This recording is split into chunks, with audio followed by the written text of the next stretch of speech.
이스라엘이 보복 차원에서 이란을 본토를 칠 가능성이 점점 높아지고 있는 가운데 미국의 군사 전문가 스캇 리터가 이스라엘이 어떤 옵션을 가지고 있고 어떤 일이 벌어질지 예측하는 그런 인터뷰 내용을 여러분과 공유하겠습니다.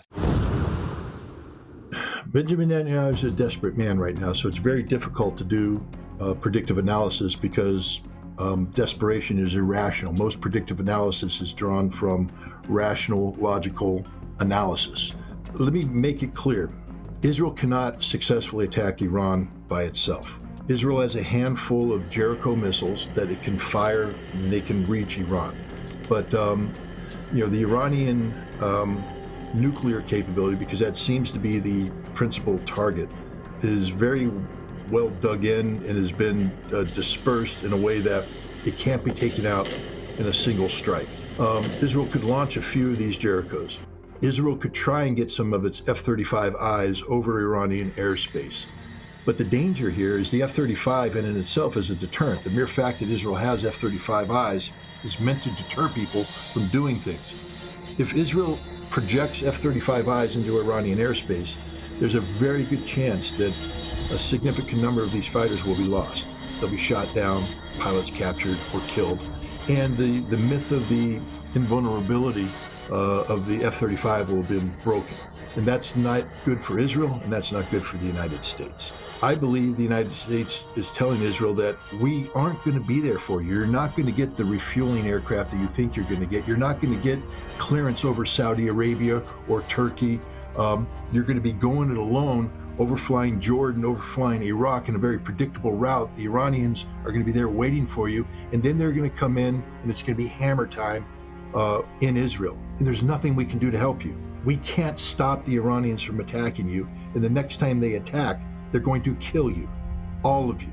It will be very bad for Israel. We don't want that. Unfortunately, desperate politicians often like to say, well, you're bluffing. They're bluffing. They'll never do that. You'll never abandon us. You'll be compelled to come in.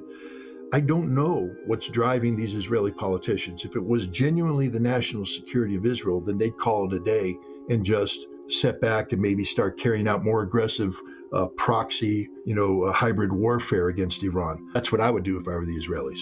But these are desperate people who understand that if Netanyahu goes down, they lose their governing coalition, this far right wing part of Israeli political spectrum. They'll never govern again. It'll be over for them.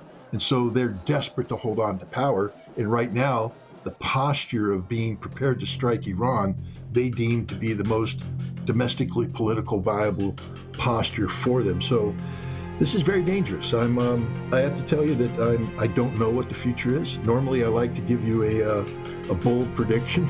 Right. But right now, I can't, and I'm actually scared because the consequences. As I believe in humanity, I don't want harm to anybody. But if Israel and Iran want to slit their respective throats, that's their business. We can, as Americans, step in and say we don't think this is a good idea. We think this is bad policy, etc.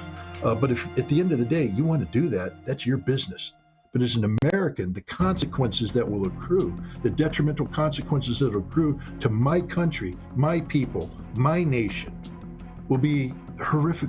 And it won't be a nuclear war for us, but it might as well be, because the economic collapse that will happen when we don't have the fuel, when we have.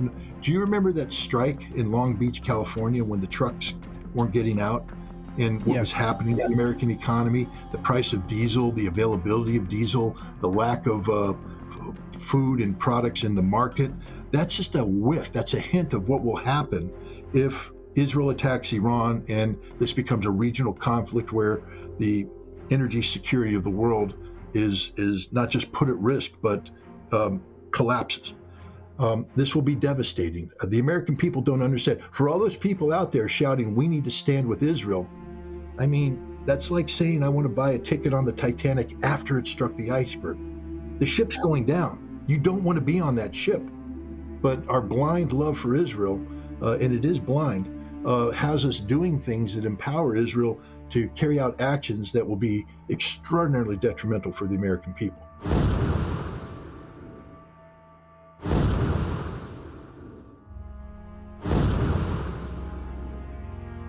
Iraq poses no threat to any of its neighbors. It does not threaten its region. It does not threaten the United States. It does not threaten the world.